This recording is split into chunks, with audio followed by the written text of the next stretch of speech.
Hi everyone, എന്നെ ഉണ്ട് വിശേഷം. എന്നൊരു കാര്യം പറയാം കേട്ടോ. ബേക്കറിയിൽ ഉണ്ടാക്കിക്കൊണ്ട് വന്ന് വെച്ച് 2 മണിക്കൂറിനുള്ളിൽ തട്ടിപ്പറിച്ച പോലെ തീർന്നു പോകുന്ന ഒരു ബണ്ണുണ്ട് കേട്ടോ. ദേ ഇതാണത്. കണ്ടാൽ തന്നെ എല്ലാത്തിനും ഇതുപോലെ ഒരു ക്യൂട്ടായിട്ടുള്ള യെല്ലോ കളറാണ് കേട്ടോ ഉള്ളത്.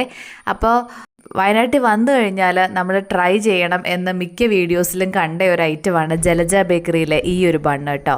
അപ്പോൾ ഈ ബണ്ണ് കഴിച്ചപ്പോൾ ശരിക്കും നമ്മുടെ നാട്ടിലെ കസ്റ്റാർഡ് ബണ്ണിൻ്റെ അതേ ഒരു ടേസ്റ്റാണ് കേട്ടോ ഇതിന് ഫീൽ ചെയ്തത്. അപ്പോൾ നല്ല മയമുണ്ട്. അപ്പം ഞങ്ങൾ വെറുതെ ഒരു രസത്തിന് അവിടുന്ന് ഒരു ഗീ കേക്കും കൂടി എടുത്തു കേട്ടോ. ഇത് നല്ല സോഫ്റ്റ്, ഇങ്ങനെ പതുങ്ങി പോകും, നമുക്ക് വേണേൽ കയ്യിലിങ്ങനെ ചുരുട്ടി പിടിക്കാം, അത്രേ ഉള്ളൂ. അങ്ങനെ നല്ലൊരു കേക്കും ഉണ്ട് കേട്ടോ.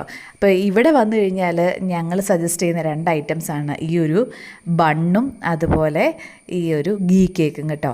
ഗൂഗിൾ മാപ്പിൽ ലൊക്കേഷൻ ഇട്ടാണ് നമ്മളും ചെന്നത്. അവിടെ പാർക്കിംഗ് ഒക്കെ ഇച്ചിരി ടഫാണ്, എന്നാലും ഇവിടെ വരെ കഷ്ടപ്പെട്ട് പോകുന്നതിനുള്ളൊരു വർത്തിയാണ് കേട്ടോ. ഈ 2 ഐറ്റം ഉണ്ടല്ലോ, നമുക്കിങ്ങനെ കഴിച്ചുകൊണ്ടേയിരിക്കാൻ തോന്നും, നിർത്താനേ തോന്നത്തില്ല കേട്ടോ. അപ്പോൾ ബണ്ണും കേക്കും ഒക്കെ കാര്യമായിട്ട് കഴിച്ചെങ്കിലും രാത്രിയായപ്പോൾ വീണ്ടും ഞങ്ങൾക്ക് എല്ലാവർക്കും വിശന്നു കേട്ടോ. അപ്പോൾ ഞങ്ങൾ ഇവിടെ തന്നെയുള്ള നെസ്റ്റോ ഹൈപ്പർ മാർക്കറ്റിൽ പോവുകയാണ്. അവിടെ രാത്രിയിൽ അത്താഴമൊക്കെ ജസ്റ്റ് നമ്മൾ ഫുഡൊക്കെ എടുത്തിട്ട് മുകളിലെ ഫുഡ് കൗണ്ടറിൽ പോയി ഷെയർ ചെയ്ത് നമ്മൾ കഴിക്കുകയാണ് കേട്ടോ ചെയ്തത്. അപ്പം അത്രയൊക്കെ ഉള്ളൂ. ഇനി നമുക്ക് അടുത്തൊരു വീഡിയോയിലൂടെ ബാക്കി വിശേഷങ്ങളായി വീണ്ടും കാണാം. അതുവരെ ബായ്.